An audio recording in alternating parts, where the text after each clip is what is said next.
Hello everyone. Today we will discuss class 7th NCERT, our environment.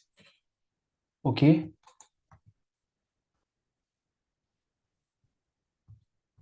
The contents are Chapter 1, Environment. Chapter 2, Inside Our Earth. Chapter 3, Our Changing Earth.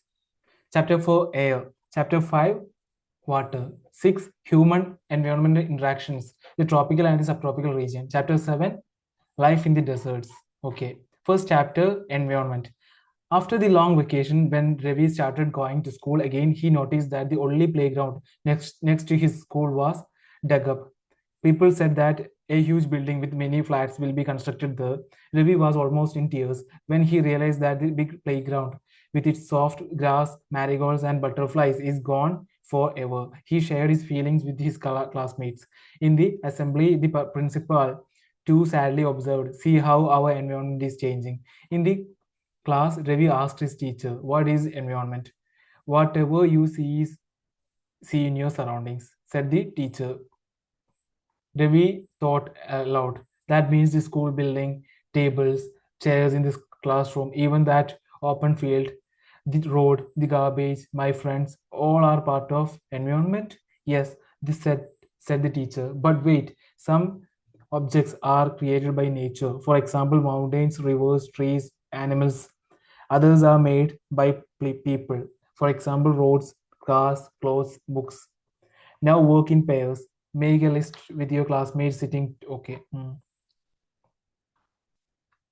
Environment is our basic life support system. It provides the earth, it provides the air we breathe, the water we drink, the food we eat, and the land we live. How do human beings modify this natural environment? The car fumes pollute the air, water is collected in a pot, food is served in vessels, and land is used to build factories. Human beings make cars, mills, factories, and manufacture containers. This is how human beings modify natural environment. Ravi, Paramjit, Jesse, Mustafa, Asha were all excited about making the list. "Why is our environment changing?" asked Iqbal. "It all because of our needs. They are increasing day by day. We are therefore modifying and at times even destroying our natural surroundings," the teacher replied. Okay. Components of environment: natural, human made, human. Natural: air, atmosphere, water, hydrosphere, land, lithosphere, living things, biosphere. Human made: buildings, parks, bridges, roads, monuments, industries. Human: individual, family, community, religion, educational, economics, political situation. These are the components of environment. Okay. Biotic and abiotic. Biotic: the world of living organisms. Example: plants and animals. Abiotic: the world of non-living elements, such as, example, land. From the above conversation, you understand that the place, people, things, and nature that surround any living organism is called environment. Okay. It is a combination of natural and human-made phenomena. While the natural environment refers to both biotic and abiotic conditions existing on the earth. Human interaction, human environment reveals the activities, creations, and interactions among human beings. Okay. Natural environment. Land, water, air, plants, and animals comprise the natural environment. You are familiar with the meaning of lithosphere, hydrosphere, atmosphere, and biosphere from your previous class. Let us learn some more facts about these domains. Lithosphere is the solid crust or the hard top layer of the earth. It is made up of rocks and minerals and covered by a thin layer of soil. It is an irregular surface with various landforms such as mountains, plateaus, plains, valleys, etc. Landforms are found over the continents and also on the ocean floors. Lithosphere is the domain that provides us forests, grasslands for grazing, land for agriculture, and human settlements. It is also a source of mineral wealth. Okay. Figure 1.2 shows the domains of the environment, which are hydrosphere, biosphere, lithosphere, atmosphere. Okay. The domain of water is referred to as hydrosphere. It comprises various sources of water and different types of water bodies like rivers, lakes, seas, oceans, etc. It is essential for all living organisms. The atmosphere is the thin layer of air that surrounds the earth. The gravitational force of the earth upholds the air atmosphere around it. It protects us from the harmful rays and scorching heat of the sun. It consists of a number of gases, dust, and water vapor. The changes in the atmosphere produce changes in the weather and climate. Plant and animal kingdom together make biosphere or the living world. It is a narrow zone of earth where land, water, and air interact with each other to support life. Ecosystem. It is a system formed by the interaction of all living organisms with each other and with the physical and chemical factors of the environment in which they live, all linked by transfer of energy and material. Okay, what is an ecosystem? Okay, what is an ecosystem? A pond ecosystem is illustrated here. Okay, all plants, animals, and human beings depend on their immediate surroundings. Often they are also interdependent on each other. This relation between the living organisms as well as the relation between the organisms and surroundings form an ecosystem. There could be an ecosystem of large rainforest, grassland, desert, mountains, lake, river, ocean, and even a small pond. Okay, barter system. Barter system, it is a trade in which goods are exchanged without the use of money. Okay, on June 5th, every year, the World Environment Day is celebrated. Okay, human environment. Human beings interact with the environment and modify it according to their need. Early humans adapted themselves to the natural surroundings. They led a simple life and fulfilled their requirements from the nature around them. With time, needs grew and became more varied. Humans learned new ways to use and change environment. They learned to grow crops, domesticate animals, and lead a settled life. The wheel was invented, surplus food was produced, barter system was emerged, trade started, and commerce developed. Industrial revolution enabled large scale production. Transportation became faster. Information revolution made communication easier and speedy across the world. Have you ever thought why you love eating a juicy watermelon in summer and hot roasted peanuts in winter? A perfect balance is necessary between the natural and the human environment. Humans must learn to live and use their environment in a harmonious way. Okay. So we have completed the first chapter. We'll move to the second chapter, inside our Earth. The Earth, our homeland, is a dynamic planet. It is constantly undergoing changes inside and outside. Have you ever wondered what lies in the interior of the Earth? What is in Earth made up of? Okay. The deepest mine in the world is in South Africa. It is deep. It is about 4 kilometers deep. In search for oil, engineers have dug a hole about 6 kilometers deep. To reach to the center of the earth, which is not possible, you will have to dig a hole of 6,000 kilometers deep on the ocean floor. Okay, interior of the earth. Figure 2.1 shows the interior of the earth. Inner core, outer core, core, mantle, boundary, mantle, lithosphere, then last crust. Outer portion is the crust. Just like an onion, the earth is made up of several concentric layers with one inside another. The uppermost layer over the earth's surface is called the crust. It is thinnest of all the layers. It is about 35 kilometers on the continental masses and only 5 kilometers on the ocean floors. So 35 kilometers on the continental masses and only 5 kilometers in the on the ocean floors. The main mineral constituents of the continental mass are silica and alumina. It is thus called Sial or Sial, CSI silica and Al alumina. The oceanic crust mainly consists of silica and magnesium. It is therefore called SEMA. Okay, just beneath the crust is the mantle, which extends up to a depth of 2900 kilometer below the crust. Okay, figure 2.2 shows continental crust and oceanic crust. Okay, continental crust, continent, ocean, and oceanic crust. Okay, the crust forms only 1% of the volume of the Earth.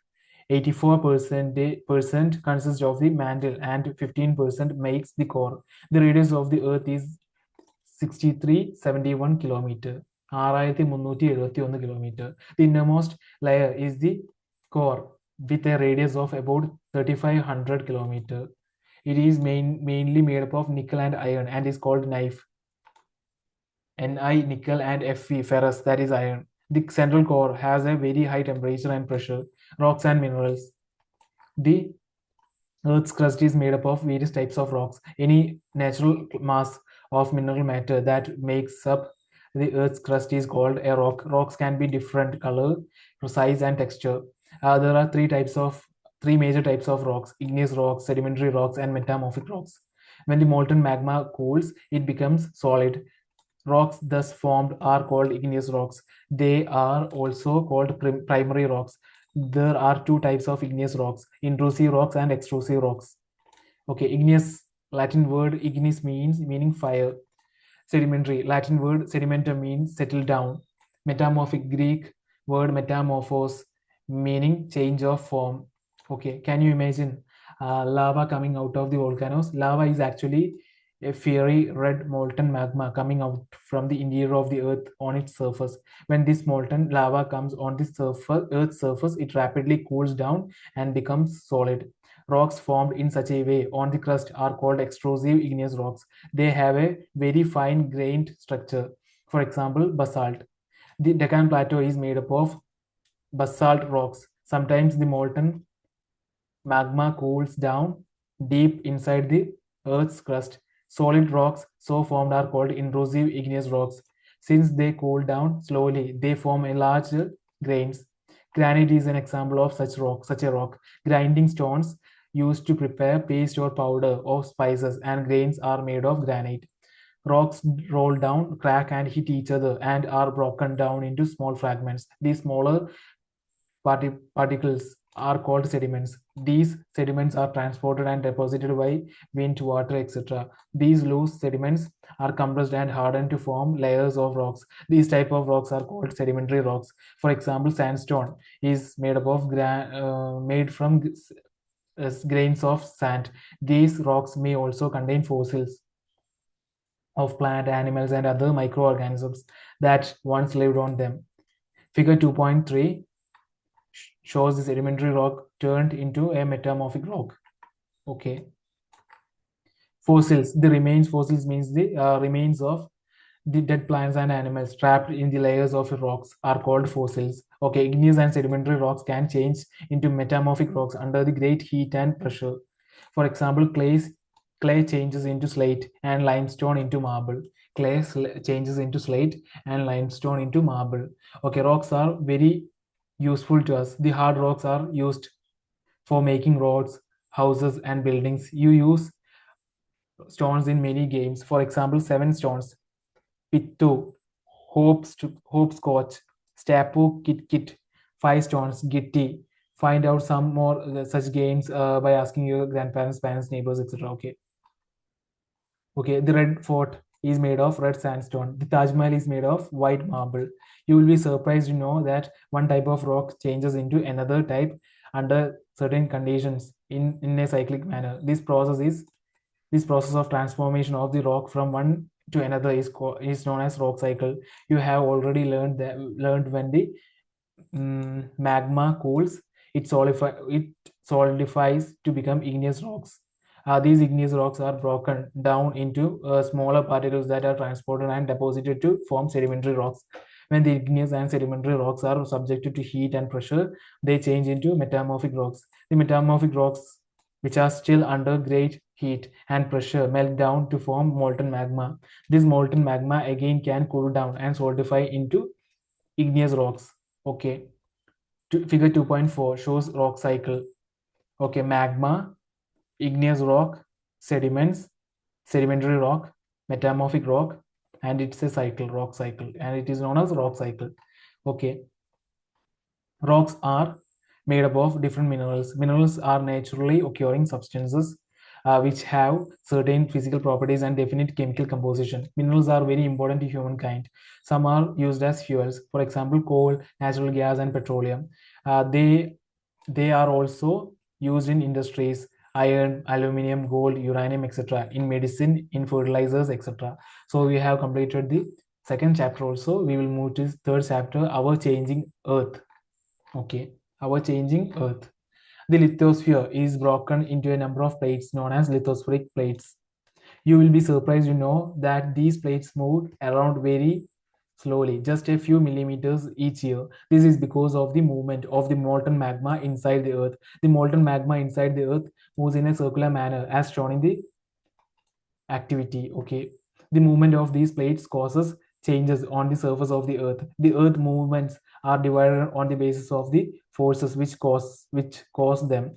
The forces which act in the interior of the earth are called endogenic forces, and the forces that work on the surface of the earth are called exogenic forces. Okay, evolution of landforms. Earth movements classified into endogenic forces and exogenic forces. Endogenic forces are classified into sudden forces and diastrophic forces. Sudden forces, there are earthquake, volcano, landslides. Diastrophic forces, building mountains. Exogenic forces, erosional and depositional, such as river, wind, sea waves, glaciers. Okay, the lithospheric plates. The Earth's crust consists of several large and some small, rigid, irregularly shaped plates, slabs, which carry continents and the ocean floor. Okay. Endogenic forces sometimes produce sudden movements and at other times produce slow movements. Sudden movements like the earthquakes and volcanoes cause mass destruction over the surface of the earth. A volcano is a vent or opening in the earth's crust through which molten material erupts suddenly. Okay, endo inside, exo outside, plus genic origin, endogenic, exogenic. Okay, figure 3.2 shows a volcano, crust, mantle, magma chamber, lava, vent, crater, gases, and ash. Similarly, when the lithospheric plates move, the surface of the earth vibrates. The vibration can travel all around the earth. These vibrations are called earthquakes. The places in the crust where the movement starts is called focus. The place in the crust where the movement starts is called the focus. The place on the surface above the focus is called the epicenter. Vibrations travel outwards from the epicenter as waves. Greatest damage is usually closest to the epicenter, and the strength of the earthquake decreases away from the center. Okay. There are three types of earthquake waves. They are P waves or longitudinal waves, S waves or transverse waves, L waves or surface waves. Try to find out the properties of these waves from an encyclopedia. Okay. P waves or longitudinal waves, S waves or transverse waves, L waves or surface waves. Okay, figure 3.3 shows the origin of an earthquake. Focus. This is where the earthquake occurs. It is the origin of the seismic energy. Okay. Then plate boundary, epicenter above the focus. Epicenter is above the focus, on the above the focus. Okay, seismic waves radiate out in all directions. Okay, figure 3.3a, this shows the destruction caused by an earthquake in Gujarat. Although earthquakes cannot be predicted, the impact can certainly be minimized if we are prepared beforehand. Some common earthquake prediction methods adopted locally by people, including studying animal behavior. Fishes in the ponds get agitated, snakes come to the surface. Okay, earthquake, a case study. Okay, do you know an earthquake is a measured an earthquake is measured with a machine called seismograph. The magnitude of the earthquake is measured on the Richter scale. So, Mr. MR, magnitude Richter scale. An earthquake of 2.0 or less than that can be felt only a little. An earthquake of over 5.0 can cause damage from things falling. A 6.0 or higher magnitude is considered very strong, and 7.0 is classified as a major earthquake. Okay, a seismograph is shown here. Okay, earthquake preparedness. Where to take shelter during an earthquake. Safe spot under a kitchen counter, table or desk, against an inside corner or wall. Stay away from fireplaces, areas from around chimneys, windows that shatter, including mirrors and uh, picture frames. Be prepared. Spread awareness amongst your friends and family members and face any disaster confidently. Okay, major landforms. The landscape is being continuously worn away by two processes, weathering and erosion. Weathering is the breaking up of the rocks on the Earth's surface. Erosion is the wearing away of the landscape by different agents like water, wind, and ice. The eroded material is carried away or transported by water, wind, etc., and eventually deposited. This process of erosion and deposition create different landforms on the surface of the Earth. Okay. There are thousands of small waterfalls in the world. The highest waterfall is the Angel Falls of Venezuela in South America. The highest waterfall is Angel Falls of Venezuela in South America. The other waterfalls are Niagara Falls, located on the border between Canada and USA in North America, and Victoria Falls on the border of Zambia and Zimbabwe in Africa. The Niagara Falls is shown here. Okay, work of a river. The running water in the river erodes the landscape. When the river tumbles at a steep angle over very hard rocks or down a steep valley side, it forms a waterfall. Waterfall. Okay, figure 3.4 shows a waterfall. Okay, softer rock undercut by the power of water. Hard rock is this is hard rock, and the yellowish one is softer rock. Okay, as the river enters the plain, it twists and turns, forming large bends known as meanders. Due to continuous erosion and deposition along the sides of the meander, the ends of the meander loop come closer and closer. In due course of time, the meander loop cuts off from the river and forms a cut-off lake, also called Oxbow Lake. At times, the river overflows its banks. This leads to flooding of neighboring areas. As it floods, it deposits layers of fine soil and other material called sediments along its banks. This leads to the formation of a flat, fertile floodplain. The raised banks are called levees. As the river approaches the sea, the speed of the flowing water decreases and the river begins to break up into a number of streams called distributaries. The river becomes so slow that it begins to deposit its load. Each distributary forms its own mouth. The collection of sediments from all the mouths forms a delta. Okay. So figure 3.5 shows features made by a river in a floodplain. Okay, floodplains, Oxbow Lake, Menander, this is Oxbow Lake, this is Meander, and this is levees. Okay. Figure 3.6 shows a delta, main river and its distributary. Okay. Figure 3.7 shows features made by sea waves, sea cave, and sea arch. Okay. Work of sea waves. The erosion and deposition of the sea waves gives rise to coastal landforms. The sea waves continuously strike at the rocks. Cracks develop. Over time, they become larger and wider. Thus, hollow like caves are formed on the rocks. They are called sea caves. As these cavities become bigger and bigger, only the roof of the caves remain, and thus forming sea arches. Further erosion breaks the roof and only walls are left. These wall-like features are called stacks. Uh, the steep rocky the steep rocky coast rising almost vertically above the seawater is called the sea cliff. The sea waves deposit sediments along the shores, forming beaches. Okay, figure 3.8 shows a glacier. Work of ice. Glaciers are rivers of ice, which to erode the landscape by bulldozing soil and stones to expose the solid rock below. Glaciers carve out deep hollows there. As the ice melts, they get filled up with water and become beautiful lakes in the mountains. The material carried by the glaciers, such as rocks big and small, sand and silt, gets deposited. These deposits form glacial moraines. Okay, work of wind. Figure 3.9 shows sand dunes. Okay, have you ever visited a desert? Try to collect some pictures of sand dunes. An active agent of erosion and deposition in the deserts is wind. In deserts, you can see rocks in the shape of a mushroom, commonly known as mushroom rocks.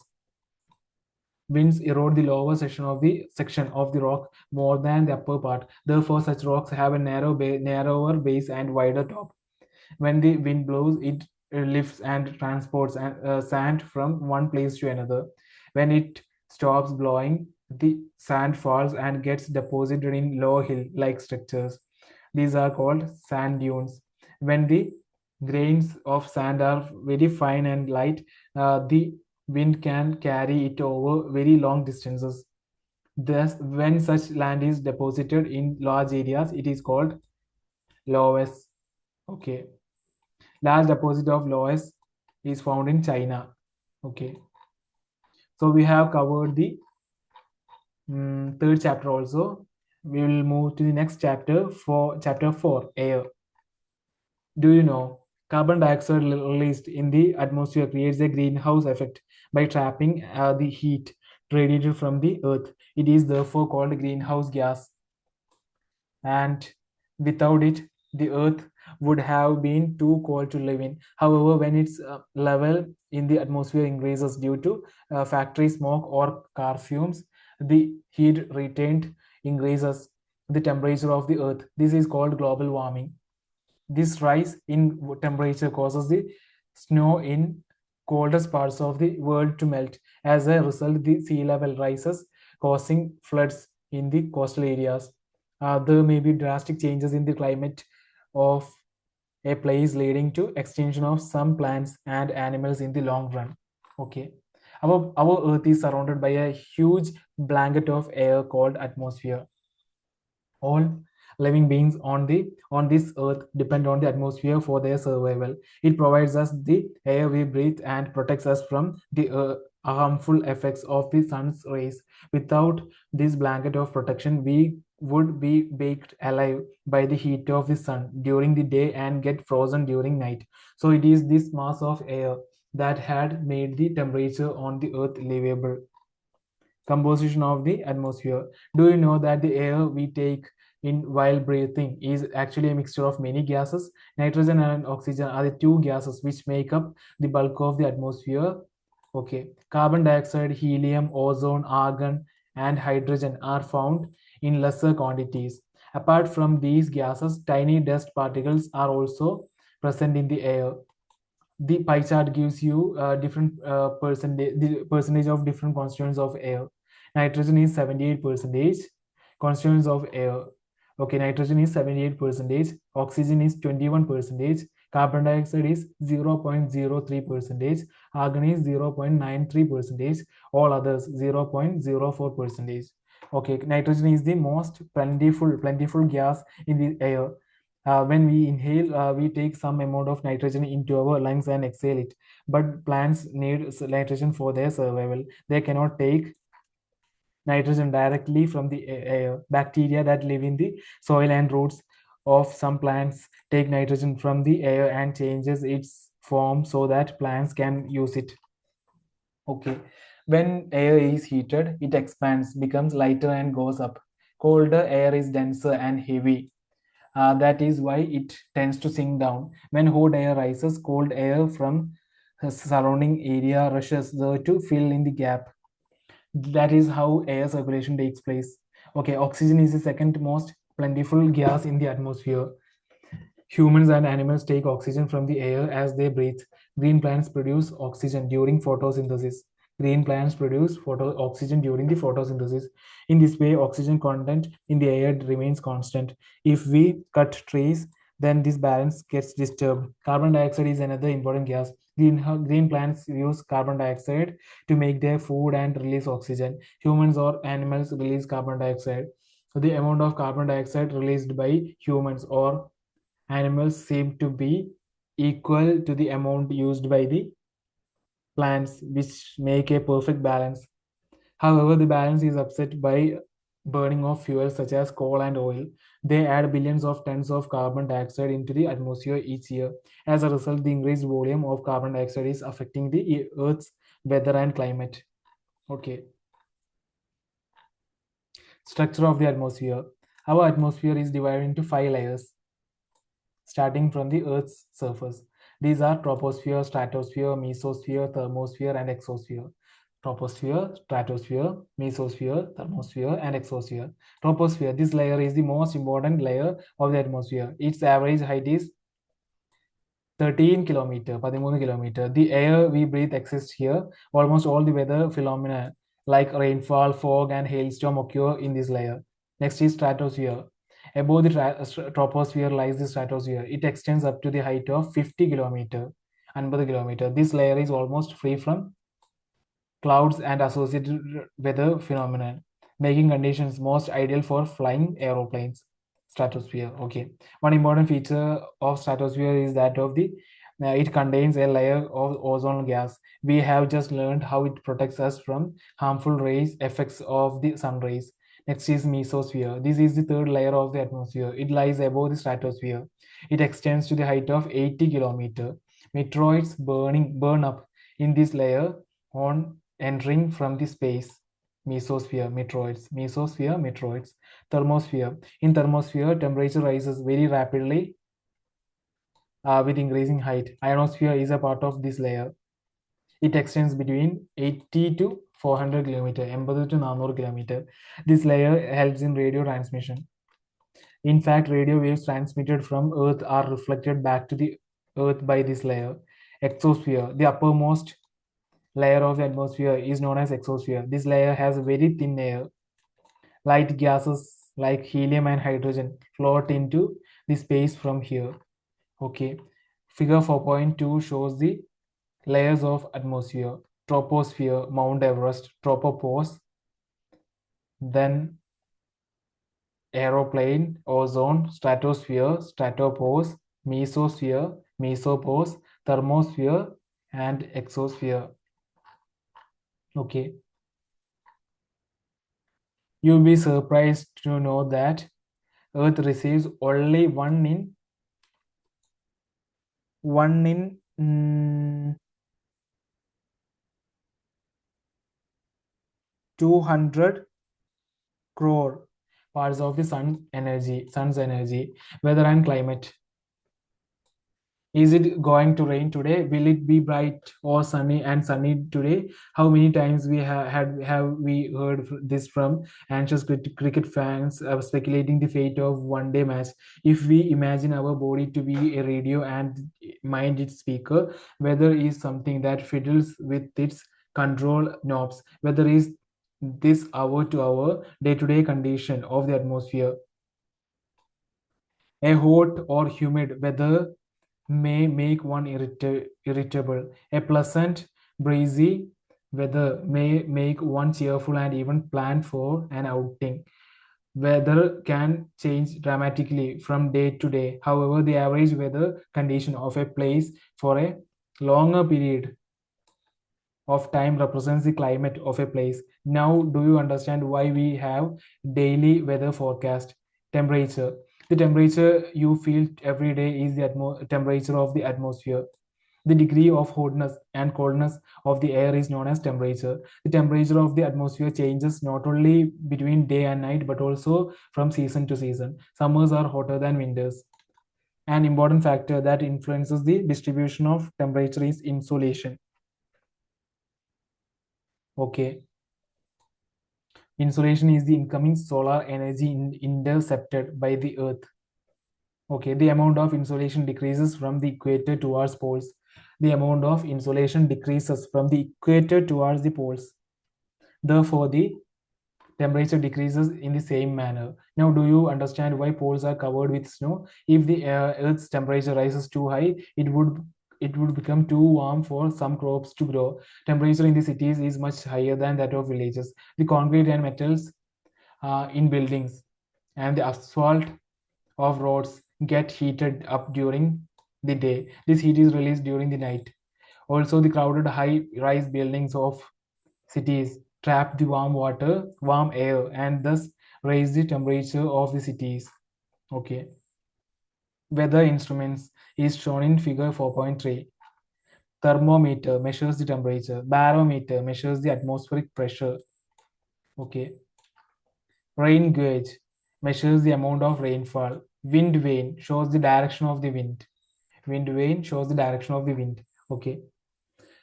The standard unit of measuring temperature is degree Celsius. It was invented by Anders Celsius. On the Celsius scale, the water freezes at 0 degrees Celsius and boils at 100 degrees Celsius. Okay. On the moon, there is no air and hence no air pressure.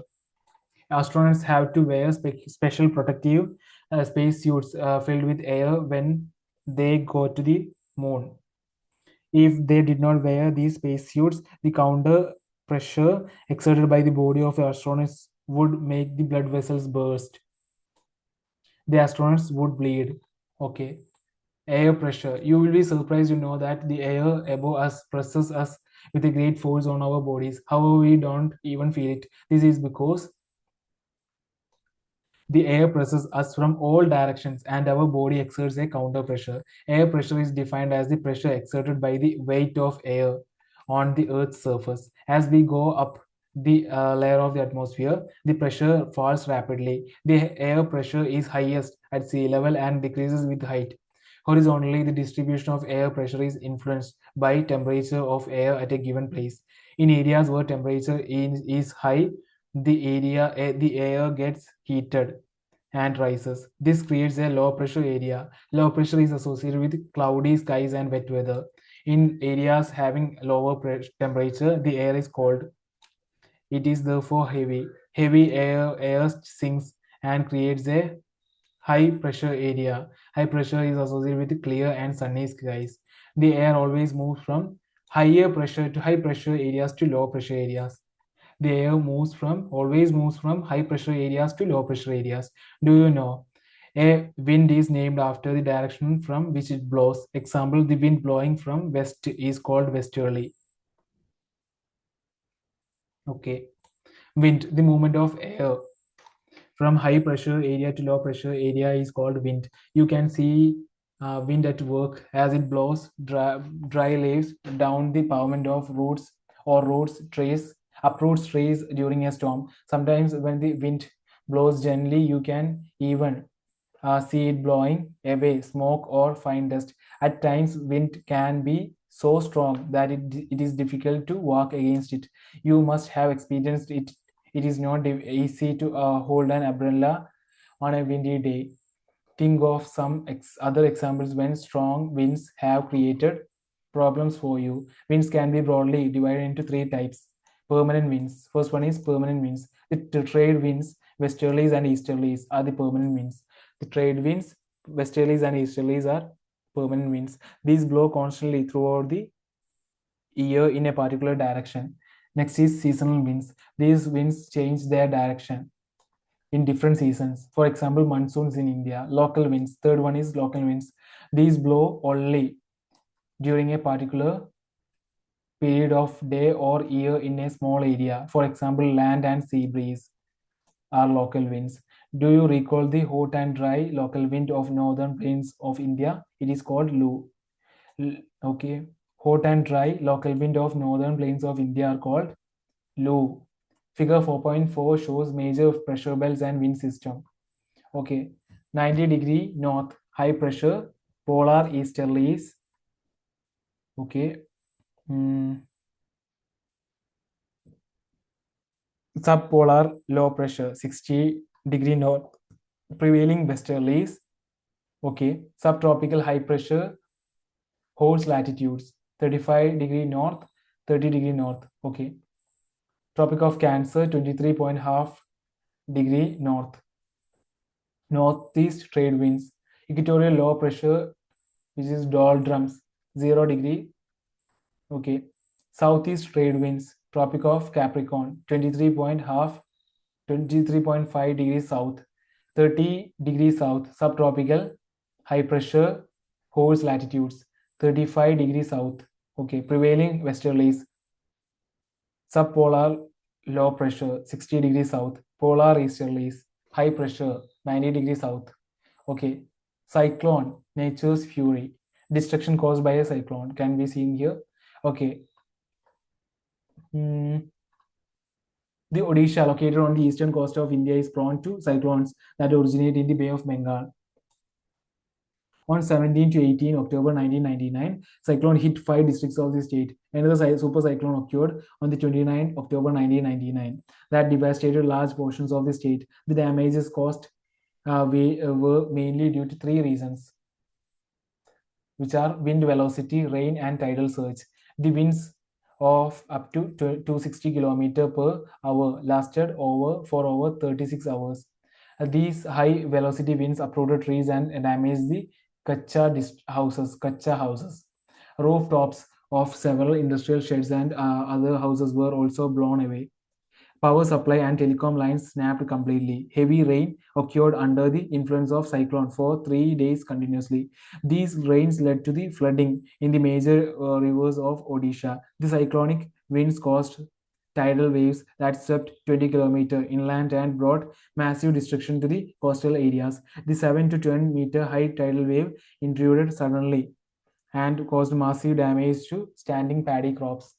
The cyclone originated as a depression in the Gulf of Thailand near the Port Blair as 25 October 1999 and gradually moved into a northwest direction. It intensified into a super cyclone and hit the area between Irasama and Ballygoda in Odisha on October 29 at 10:30 a.m. The super cyclone swept the entire coast of Odisha, including the cities of Bhubaneswar and Cuttack, and 28 coastal towns. About 13 million people were affected. A large number of livestock were killed. Standing crops of paddy, vegetables, and fruits were heavily damaged. Due to salinization caused by tidal surge, large tracts of agricultural land have turned infertile.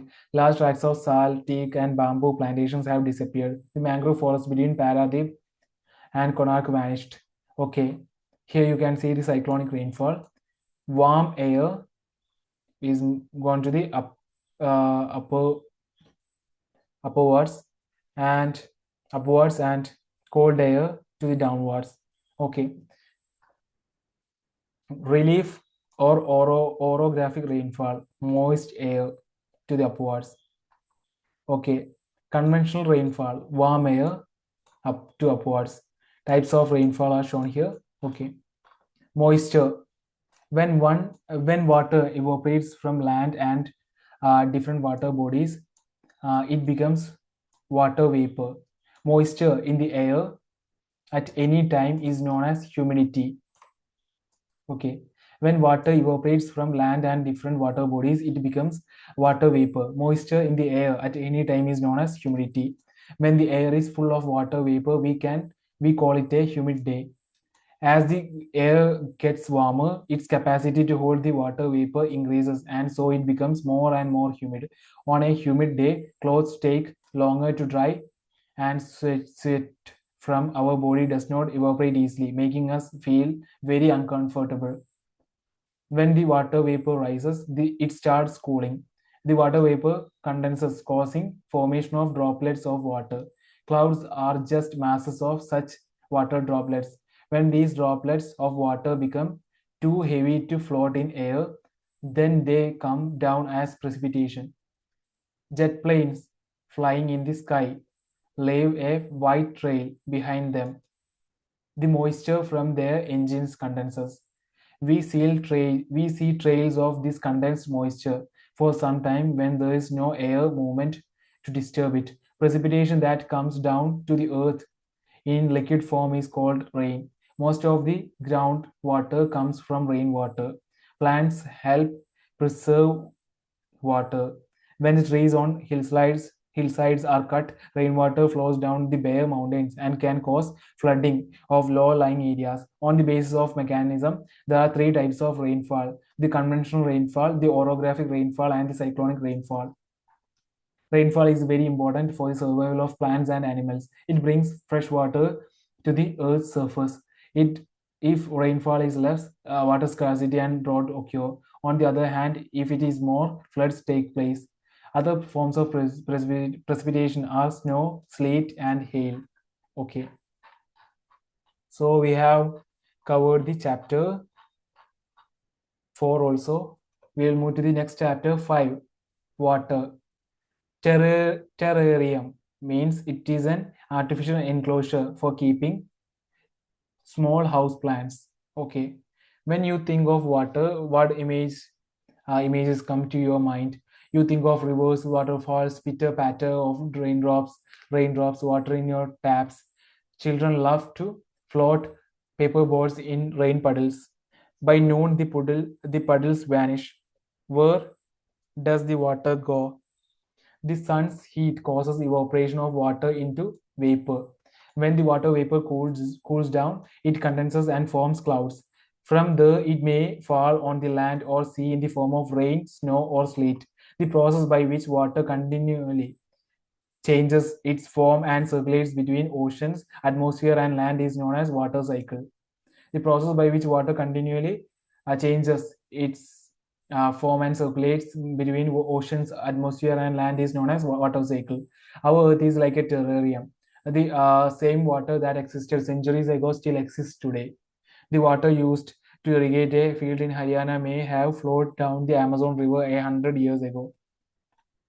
The mm, the major sources of fresh water are the rivers, ponds, springs, and glaciers. The ocean bodies and seas contain salty water. The water of the oceans is salty or saline as it contains large amount of dissolved salts. Most of the salt is sodium chloride or the common table salt that you eat. Okay. Figure 5.2 shows the world major seas, lakes, and rivers. Okay.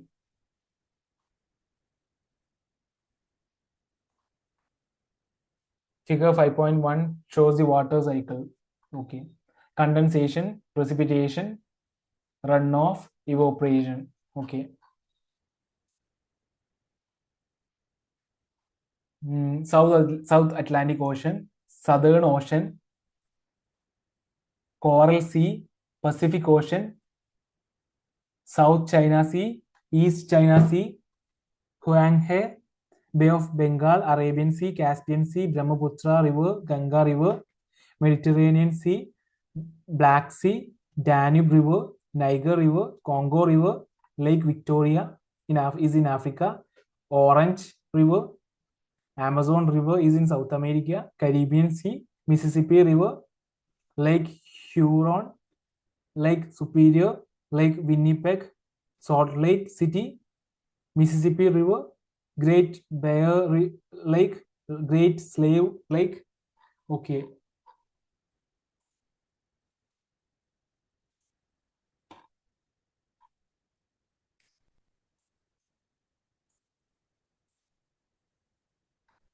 Mm,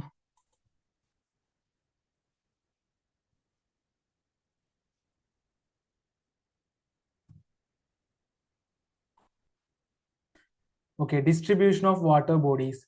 We all know that three-fourths of the Earth's surface is covered by water. If there is more water than land on this Earth, why do so many countries face water scarcity? Is all the water on Earth available to us? The following tables gives distribution of water in percentage. Oceans 97.3 percentage saline water. Ice caps 0.02.0 percentage, groundwater 0.68 percentage, freshwater lakes 0.009 percentage, inland seas and salt lakes 0.009 percentage. Okay, atmosphere 0.0019 percentage, rivers 0.0001 percentage. So except oceans, others are freshwater. Okay, salinity is the amount of salt in grams present in 1,000 grams of water. Okay. The average salinity of oceans is 35 35 parts per thousand. Okay. Dead Sea in Israel has salinity of 340 grams per liter of water. Swimmers can float in it because the increased salt content makes it dense. Okay. Water distribution can be demonstrated by a simple activity. Okay. Okay. Water is absolutely essential for survival. Water alone can quench our thirst when we are thirsty. Now, don't you think we are wasting precious resources when we use water carelessly? Okay. Ocean circulation. There is something magical about walking bare feet on the seashore. The wet sand on the beach The cool breeze, the sea birds, the smell of the salt in the air, and music of the waves. Everything is so fascinating. Unlike the calm waters of ponds and lakes, whose ocean water keeps moving continuously. It is never still. The movements that occur in oceans can be broadly categorized as waves, tides, and currents. March 22, celebrated as World Water Day, when the need to conserve water is reinforced in different ways. Okay, figure 5.3 shows Pacific Ocean. Waves are formed when the winds scrape across the ocean surface. The stronger the wind blows, the bigger the wave becomes. Waves. When you are playing, throw ball on the beach and the ball falls into the water. What happens? It is fun to watch how the ball gets washed back to the shore by the waves. When the water on the surface of the ocean rises and falls alternatively, they are called waves. When the water on the surface on the ocean rises and falls alternatively, they are called waves. Okay. Tsunami is a Japanese word that means harbor waves, as the harbors get destroyed whenever there is tsunami. Okay, figure 5.4 shows the waves.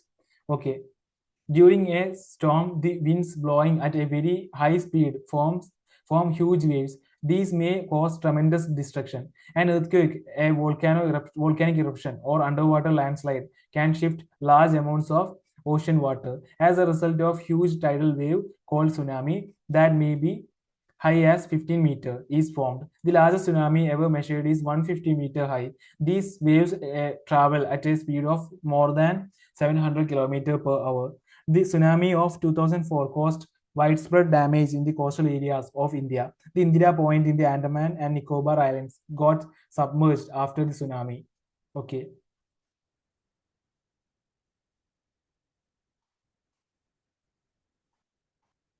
Destruction caused by tsunami on Tamil Nadu coast can be seen here. Tides. The rhythmic Okay, the first indication that tsunami is approaching is the rapid withdrawal of water from the coastal region, followed by destructive wave. When this happened on the coast, instead of people going to higher ground, they started assembling at the coast to view the miracle. As a consequence, there was a large casualty of curious onlookers when the gigantic wave tsunami struck. Okay, tides. The rhythmic rise and fall of ocean water twice in a day is called a tide. The rhythmic rise and fall of ocean water twice in a day is called a tide. It is high tide when the water covers much of the shore by rising to its highest level. It is low tide when water falls to its lowest level and recedes from the shore. Okay. Neap tide. Sun, earth, moon. Spring tide. Sun, moon, earth. Sun, earth, moon. Spring figure 5.5 shows the spring tides and neap tide. Okay. The the strong gravitational pull exerted by the sun and the moon on the earth's surface causes the tides. The strong gravitational pull exerted by the sun and moon on the earth's surface causes the tides. The water of the earth closer to the moon gets pulled under the influence of the moon's gravitational force and causes high tide.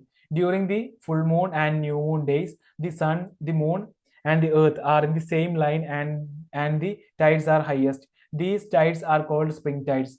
But when the moon is in its first and last quarter, these ocean waters get drawn in diagonally opposite directions by the gravitational pull of sun and moon, resulting in low tides. These tides are called neap tides. High tides help in navigation. They raise the water level close to the shores. This helps the ships to arrive at a harbor more easily. The high tides also help in fishing. Many more fish come closer to the shore during the high tide. This enables fishermen to get a plentiful catch. The rise and fall of water due to tides is being used to generate electricity in some places. Okay. Ocean currents. Ocean currents are streams of water flowing constantly on the ocean surface in definite directions. Ocean currents are streams of water flowing constantly on the ocean surface in definite directions.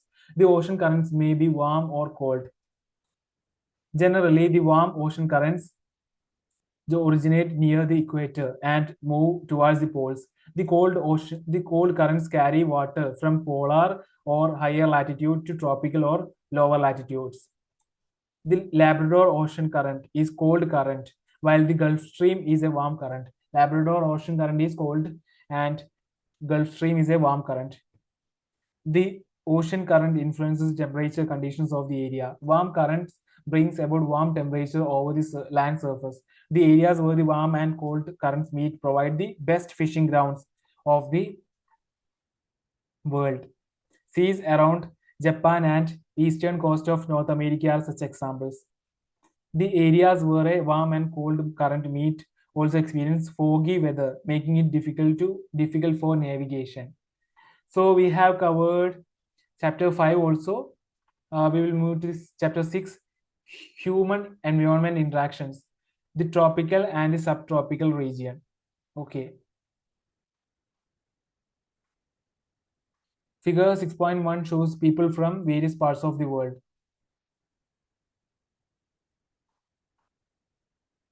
When Spanish explorers discovered the Amazon River, they were attacked by a group of local tribes wearing headgears and grass skirts. These people reminded them of the fierce tribes of women warriors known in ancient Roman Empire as the Amazons, hence the name Amazon. Okay. Life in the Amazon basin. Before learning the Amazon basin, let us look at the map 6.2. 6.2 shows the Amazon basin in South America. Okay, Amazon basin is here. Notice the tropical region lies very close to the equator, between 10 degree north and 10 degree south. Okay. So it is referred to as equatorial region. The river Amazon flows through this region. Notice how it flows from the mountains to the west and reaches the Atlantic Ocean to the east. Okay. The place where a river flows into another body of water is called the river's mouth. Numerous tributaries join the Amazon River to form the Amazon basin. The river basin drains portions of Brazil, parts of Peru, Bolivia, Ecuador, Colombia, and small part of Venezuela. Name the countries of basin through which the equator passes. Tributaries. These are small rivers that join the main river. The main river, along with all its tributaries that drain in an area forms a river basin or catchment area. The Amazon basin is the largest river basin in the world. Okay. Climate. As you know, now the Amazon basin stretches directly on the equator and is characterized by hot and wet climate throughout the year. Both day and nights are almost equally hot and humid. The skin feels sticky. It rains almost every day. That too without much warning. The day temperatures are high with a very high humidity. The night At night the temperature goes down, but the humidity remains high. Rainforest. As it rains heavily in this region, thick forests grow.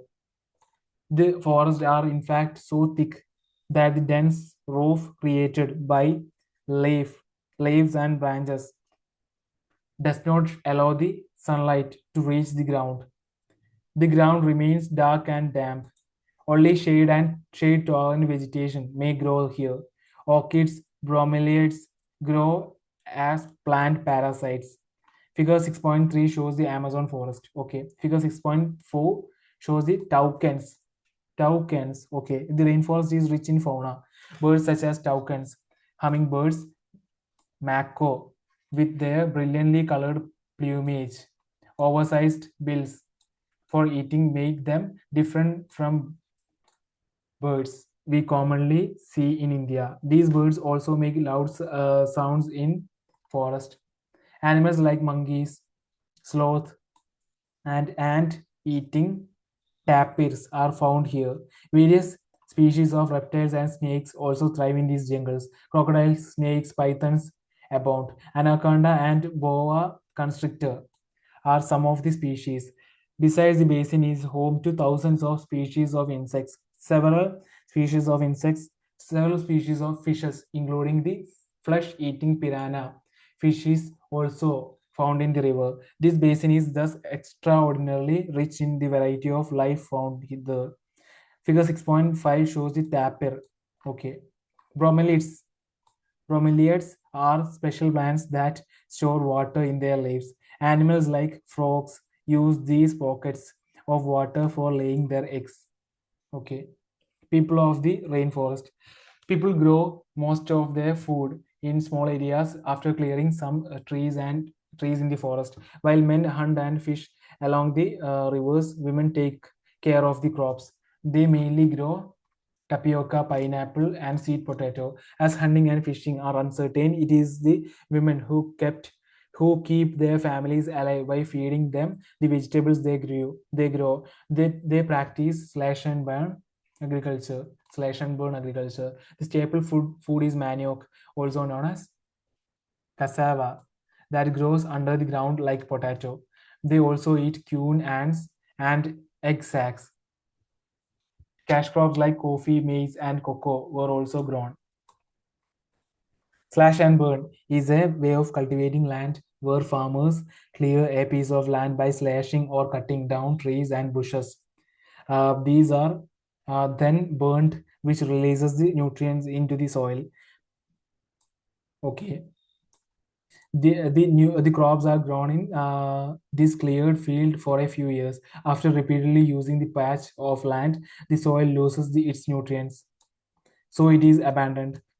Then they clear another plot of land to plant. In the meantime, young trees grow in the old field. In this way, soil fertility is restored. People can then return to it and start cultivating it again. Okay. The rainforests provide a lot of wood for houses. Some families live in thatched houses shaping like beehives. There are other large apartment like houses called maloka with a sleepy slanting roof. With a steeply slanting roof. Life of the people of the Amazon basin is slowly changing. In the older days, the heart of the forest could be reached only by navigating the river. In 1970s, the Trans-Amazon Highway made all parts of the rainforest accessible. Aircraft and helicopters are also used for reaching various places. The indigenous population was pushed out from the area and forced to settle in new areas where they continued to practice their distinctive way of farming. The developmental activities are leading to the gradual destruction of the biological diverse rainforests. It is estimated that a large area of the rainforest has been disappearing annually in the Amazon basin. You can see that this destruction of forest has a much wider implication. The topsoil is washed away as the rains fall, and the lush forest turns into a barren landscape. Okay. Figure 6.6 shows the gradual destruction of forests. Life in the Ganga Brahmaputra basin. The tributaries of rivers Ganga and Brahmaputra together form Ganga Brahmaputra basin in the Indian subcontinent. The basin lies in the subtropical region that is situated between 10 degree north to 30-degree north latitudes.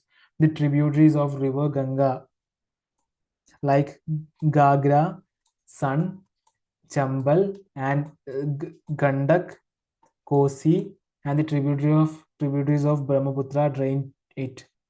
The tributaries of river Ganga, like the Gagra, the Sun, the Chambal, the Gandak, the Kosi, and the tributaries of Brahmaputra Drain it. Look at the atlas and find names of some of the tributaries of river Brahmaputra. Tributaries of Brahmaputra, which are they?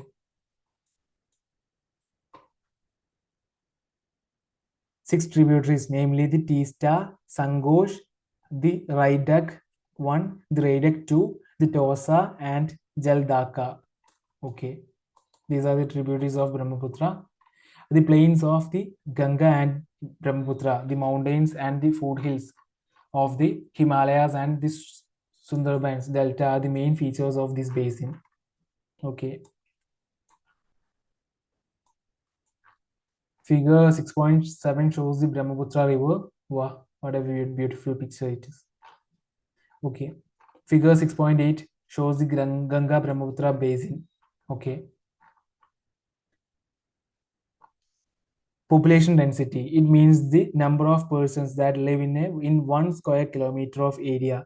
Example, the population density of Uttarakhand in 189, while the density of West Bengal is 1029 and that of Bihar is 1102. Okay. Oxbow lakes dot the plain area. The area is dominated by monsoon climate. The monsoon brings rains from mid-June to mid-September. The summers are hot and winters cold. Look at the map of India. Okay, find out the states in which Ganga Brahmaputra basin lies. Okay, the basin area had has varied topography. The environment plays a dominant role in the distribution of population. The mountain areas with steep slopes have inhospitable terrain. Therefore, less number of people live in the mountain area of the Ganga Brahmaputra basin. The plain area provides the most suitable land for human habitation. The soil is fertile. Agriculture is the main occupation of the people, where flat land is available to grow crops. The density of population of the plains is very high. The main crop is paddy. Since cultivation of paddy requires sufficient water, it is grown in the areas where the amount of rainfall is high. Wheat, maize, sorghum, gram, and millets are the other crops that are grown. Cash crops like sugarcane and jute are also grown. Banana plantations are seen in some areas of the plain. In West Bengal and Assam, tea is grown in plantations. Silk is produced through the cultivation of silkworms in part of Bihar and Assam. In the mountains and hills where the slopes are gentle, crops are grown on terraces. The vegetation covers the vegetation cover of the area varies according to type of landforms. In the Ganga and Brahmaputra plain, tropical deciduous trees grows along with tea, teak, sal, and people. Thick bamboo grows. Thick bamboo groves are common in the Brahmaputra plain. The delta area is covered with the mangrove forest. Okay, figure 6.9 shows paddy cultivation. Figure 6.10 shows tea garden in Assam. Okay, in parts of Uttarakhand, Sikkim, and Arunachal Pradesh, coniferous trees like pine, deodar, and fir can be seen because the climate is cool and the slopes are steep. There is a variety of wildlife in the basin. Elephants, tigers, deer, and monkeys are common. The one-horned rhinoceros is found in the Brahmaputra plain. In the delta area, Bengal tiger and crocodiles are found. Okay, aquatic life abounds in the fresh river waters, the lakes, and the Bay of Bengal Sea. The most popular varieties of fish are the rohu, katla, and hilsa. Fish and rice is the staple diet of the people living in the area. Figure 6.11 shows one-horned rhinoceros. Figure 6.2 shows crocodiles. Okay, terraces are built on steep slopes to create flat surfaces on which crops are grown. The slope is removed so that water does not run off rapidly. Terrace farming. Okay. In in the fresh waters of Ganga and River Brahmaputra, a variety of dolphin locally called susu, also called blind dolphin, is found. The presence of susu is an indication of the health of the river. The untreated industrial and urban waste with high amounts of chemicals are killing this species. The picture of blind dolphin is given here. Okay. To accelerate the efforts to achieve universal sanitation coverage and to put force on sanitation, the Prime Minister of India launched the Swachh Bharat mission on 2nd October 2014. Okay, figure 6.13 shows Varanasi along the river Ganga. To conserve the river Ganga, Namami Ganga program has been initiated. The Ganga Brahmaputra. Okay, this shows a picture of polluted lake. Okay, the Ganga Brahmaputra plain has several big towns and cities. The cities of Allahabad, Kanpur, Varanasi, Lucknow, Patna, and Kolkata, all with the population of more than 10 lakhs, are located along the river Ganga. Okay, the wastewater from these towns and industries is discharged into the rivers. This leads to the pollution of the rivers. All the four ways of transport are well developed in the Ganga Brahmaputra basin. In the plain areas, the roadways and railways transport the people from one place to another. The waterways is an effective means of transport, particularly along the rivers. Kolkata is an important port on the river Hooghly. The plain area is also has a large number of airports. Tourism is another important activity of the basin. Taj Mahal on the banks of river Yamuna in Agra, Allahabad on the confluence of river Ganga and Allahabad on the confluence of river Ganga and Yamuna, Buddhist stubas in Uttar Pradesh and Bihar, Lucknow with its Imambara, okay, Assam with Kaziranga and Manas with wildlife sanctuaries, and Arunachal Pradesh with a distinct tribal culture are some of the places worth a visit. Okay. Figure 6.14 shows tiger in Manas Wildlife Sanctuary. Okay. So we have covered the chapter 6. We will move to chapter 7, life in the deserts. Desert, it is an arid region characterized by extremely high or low temperatures and has scarce vegetation. In chapter 5, you have seen that water means life to plants, animals, and people. It is difficult for anyone to live in places where there is no water to drink, where there is no grass for their cattle to feed on, and where there is no water to help the crops to grow. We will now learn about the places in the world where people have learned to cope with extreme harsh temperatures. In some places, as hot as fire, and some as cold as ice. These are the desert areas of the world. These are characterized by low rainfall, scanty vegetation, and extreme temperatures. Depending on the temperature, there can be hot deserts or cold deserts. The people inhabit these lands wherever little water is available to practice agriculture. The hot desert, Sahara. Look at the map of the world and the continent of Africa. Locate the Sahara Desert covering a large part of northern Africa. It is the world's largest desert. It has an area of around 8.54 million square kilometer. Do you recall that India has an area of 3.28 million square kilometer? The Sahara Desert touches 11 countries. These are Algeria, Chad, Egypt, Libya, Mali, Mauritania, Morocco, Niger, Sudan, Tunisia, and Western Sahara. When do you think when you think of a desert, the picture that immediately comes to your mind is that of sand. But besides the vast stretches of sands, the Sahara Desert is covered with. There are also gravel plains and elevated plateaus with bare rocky surface. These rocky surfaces may be more than 2,500-meter high at some places. Figure 7.1 shows the Sahara Desert. Okay. Do you know? You will be surprised to know that present-day Sahara once used to be lush green plain. Cave paintings in Sahara Desert shows that there used to be rivers with crocodiles, elephants, lions, giraffes, ostriches, sheep, cattle, and goats were common animals. But the change in climate has changed it to a very hot and dry region. Figure 7.2 shows the Sahara in Africa. Okay, Sahara Desert, Algeria, Libya, Egypt, Sudan, Chad, Niger, Mali, Mauritania, Western Sahara. Okay. Al Aziza in the Sahara Desert, south of Tripoli, Libya, recorded the highest temperature of 57.7 degrees Celsius in 1922. Okay. Climate. The climate of the Sahara Desert is scorching hot and parched dry. It has short rainy season. The sky is cloudless and clear. However, here the moisture evaporates faster than it accumulates. Days are unbelievably hot. The temperatures during the day may soar as high as 50 degrees Celsius, heating up the sand and the bare rocks, which in turn radiates heat, making everything around hot.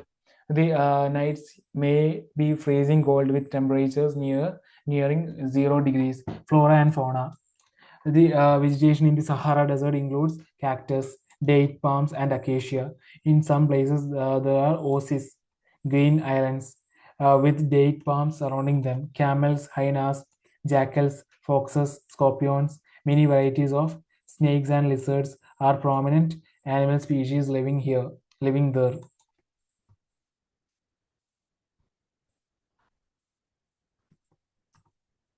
Okay. Figure 7.3 shows the oasis in Sahara Desert. Okay. Scientists have actually found skeletons of fish in this desert. Okay. People. The Sahara Desert, despite its harsh climate, has been inhabited by various groups of people who pursue different activities. Among them are the Bedouins and Tuaregs. Bedouins and Tuaregs. These groups are nomadic tribes rearing livestock such as goats, sheep, camels, and horses. These animals provide them with milk, hides from which they make leather for belts, slippers, water bottles. Hair is used for mats, carpets, clothes, and blankets. They wear heavy robes as protection against dust storms and hot winds.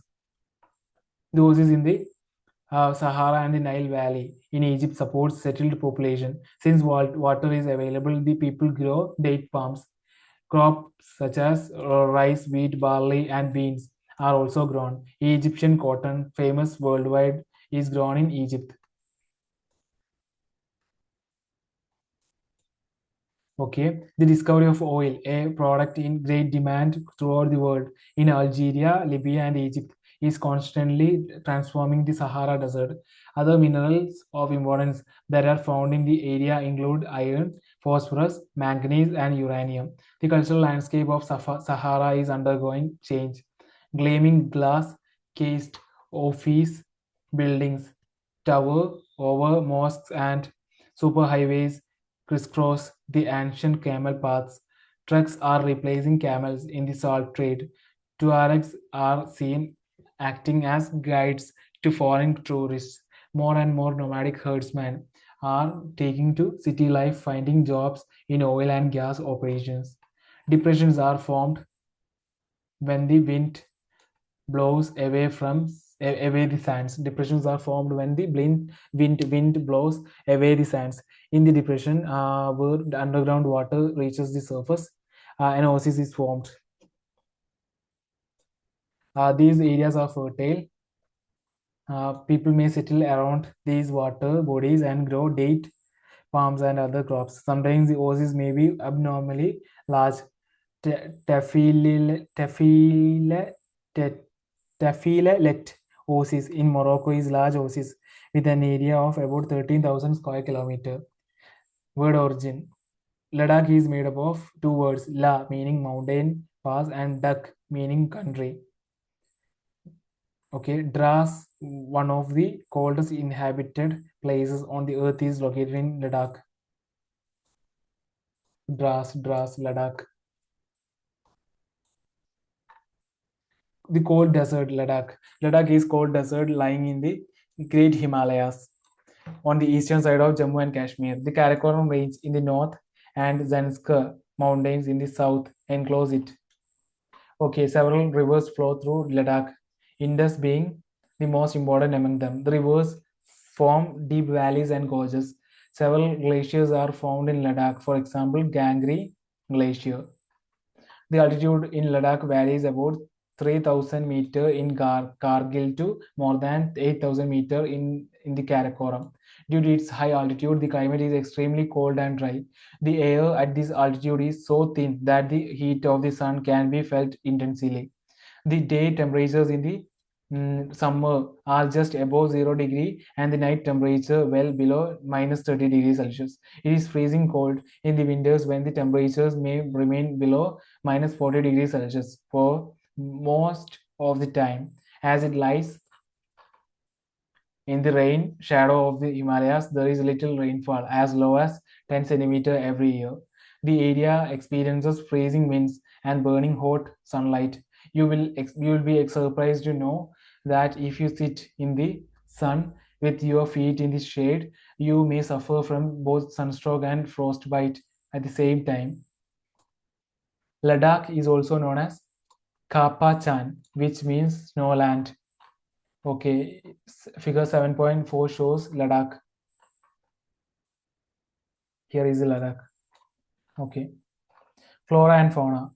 Due to high aridity, the vegetation is sparse. There are scanty patches of grasses and shrubs for animals to graze. Groves of willows and poplars are seen in the valleys. During the summers, fruit trees such as apples, apricots, walnuts bloom. Several species of birds are sighted in Ladakh. Robins, redstarts, Tibetan snowcock, raven, and hoopoe are common. Some of these are migratory birds. The animals of Ladakh are wild goats, wild sheep, yak, and special kinds of goat dogs. The animals are reared to provide for the milk, meat, and hides. Yak's milk is used to make cheese and butter. The hair of the sheep and goat is used to make woolens. The chiru or the Tibetan antelope is an endangered species. It is hunted for its wool known as shahutush, which is light in weight and extremely warm. Okay, people, do you find any resemblance between the people of Ladakh and the inhabitants of Tibet and Central Asia? The people here are either Muslims or Buddhists. In fact, several Buddhist monasteries dot the Ladakhi landscape with their traditional gombas. Some famous monasteries are Hemis, Tikse, She, and Lamayuro. Okay. The finest cricket bats are made from the wood of the willow trees. Okay. In the summer season, the people are busy cultivating barley, potatoes, peas, beans, and turnip. The climate in winter months is so harsh that people keep themselves engaged in festivities and ceremonies. The women are very hardworking. They work not only in the house and fields but also manage small business and shops. Leh, the capital of Ladakh, is well connected both by road and air. The national highway 1A connects Leh to Kashmir Valley through the Zojila Pass. Can you name some more passes in the Himalayas? Figure 7.5 shows the Tikse Monastery in Ladakh. Okay. Manali Leh highway crosses four passes. Which are they? Rohtangla, Baralachala, Lungalachala, and Tanglangla. The highway opens only between July and September when snow is cleared from the road. Baralachala is shown here. Okay, tourism is a major activity with several tourists streaming in from within India and abroad. Visits to the Gombas, treks to see the meadows and glaciers, witnessing ceremonies and festivities are important activities. Life of people is undergoing change due to modernization, but the people of Ladakh have over the centuries learned to live in balance and harmony in nature. Due to scarcity of resources like water and fuel, they are used with reverence and care. Nothing is discarded or wasted. Okay, figure 7.6 shows Ladakhi women in traditional dress.